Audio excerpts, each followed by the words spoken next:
con números racionales en expresión decimal, que le permitan resolver problemas relacionados con la vida diaria y el entorno empresarial. Incapaz de vender un sombrero por $20, un sombrerero bajó el precio a 8. Como ni así lograba venderlo, volvió a rebajar el precio a $3.20 y finalmente a $1.28. Si lo rebajo otra vez, lo pondrá a precio de costo. Suponiendo que siguiera un sistema para rebajar el precio, ¿puede usted decir cuál será el próximo precio del sombrero?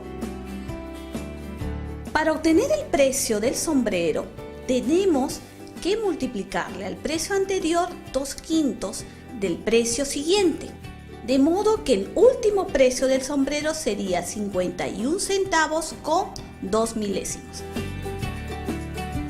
Observa el siguiente recuadro. Son temperaturas de ciudades chilenas. Temperaturas máximas en una semana del mes de mayo. Observemos Arica. El día lunes tiene 18,5 grados centígrados. El martes tiene 17,9 grados centígrados. El miércoles tiene 20,6 grados centígrados. El jueves 19,8 grados centígrados. Y el viernes tiene 18,5 grados centígrados. Que quede claro, ustedes van a observar en algunos anuncios el uso de la coma decimal y en otros del punto decimal. Como son convenciones, ustedes tienen que acostumbrarse a trabajar con ambas terminologías. Fracciones y números decimales. Tenemos un medio que es igual a 5 décimos. Si nosotros dividimos 1 entre 2, obtenemos 0,5. Si dividimos 5 entre 10, también obtenemos 0,5. Por lo tanto, los decimales se pueden representar como fracciones y las fracciones también se pueden representar como decimales. Los decimales pueden ser decimales exactos, como 0,32, que se ha obtenido de 32 sobre 100, periódicos puros como 0,3232, puntos suspensivos, que se ha obtenido de 32 sobre 99, y periódicos mixtos como 0,322222, que se ha obtenido de 29 sobre 90. Establezcan bien la diferencia entre los periódicos puros y los mixtos. En el periódico puro, los números se repiten infinitamente. En el periódico mixto, generalmente quedan uno o más números sin repetir. Observen la siguiente gráfica. Tenemos una barra que mide 5,75 metros y otra que mide 2,50 metros. Quiero adicionarlas. Puedo convertirlas en fracciones con base 10, en este caso con base 100, y obtener el valor de manera directa, o también adicionando números decimales. Conservo la posición de los números enteros y de la parte decimal y obtengo 8,25. Para sumar números decimales se escribe uno debajo del otro de modo que coincidan las unidades del mismo orden y la coma decimal, como lo dije anteriormente. Se suman como si fueran números naturales. En el resultado se coloca la coma debajo de las comas de los sumandos.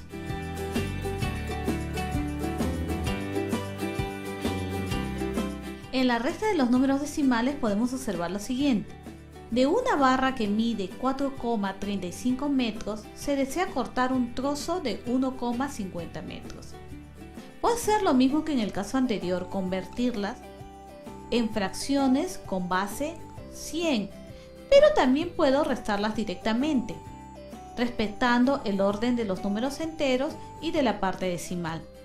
4,35 menos 1,50 y obtengo 2,85. Recapitulando, para restar números decimales se escribe el menor valor debajo del mayor, de modo que coincidan las unidades del mismo orden y la coma decimal. Se resta como si fueran números naturales. En el resultado se coloca la coma debajo de las comas de los sumandos. Multiplicación de números decimales. Tomemos ejemplos reales. Por ejemplo, un euro vale, en España, 166,386 pesetas. ¿Cuántas pesetas valdrán 8 euros? Para calcularlo hay que hacer la multiplicación de 166,386 por 8. Si yo multiplico como si fueran números naturales, voy a obtener 1331,088 pesetas. ¿Pero cómo lo obtengo? Multiplico como si fueran números naturales, pero voy a tener en cuenta la posición de la coma decimal. Para multiplicar un número decimal por un número natural, tengo que tomar en cuenta lo siguiente. Se multiplican los dos números como si fueran naturales. En el resultado se separan con una coma, empezando por la derecha, tantas cifras como tenga el número decimal. Las magnitudes de una mesa son 2,75 metros de largo por 1,25 metros de ancho. Los metros cuadrados de madera necesarios para fabricarla vienen dados por el producto de 2,75 por 1,25. Como en el caso anterior, los multiplicamos como si fueran números naturales, pero vamos a tener en cuenta la posición de la coma en ambos factores. Tenemos 4 números decimales después de la coma, por lo tanto vamos a tener que correr esos espacios para ubicarlas luego en el producto. Para multiplicar los números decimales tenemos que tener en cuenta lo siguiente. Se multiplican como si fueran números naturales. Se separan en el resultado por una coma, empezando por la derecha. Un número de cifras decimales igual a la suma de las cifras decimales que tienen los dos factores. División de un número decimal por otro natural. Un paquete de 3 cintas de video cuestan 8,55 euros. ¿Cuánto cuesta una cinta? Para averiguarlo hay que dividir 8,55 por 3. Si dividimos, obtenemos que cuesta 2,85 euros. En otras palabras, 2 euros y 85 céntimos de euro. Para dividir un número decimal por un número natural, tenemos que tener en cuenta lo siguiente. Se dividen los dos números como si fueran naturales. Al bajar la cifra de los decimales del dividendo, se coloca la coma en el cociente. Después que has estudiado la teoría con tu facilitador, es necesario que refuerces lo aprendido. Te invito a resolver los siguientes problemas propuestos.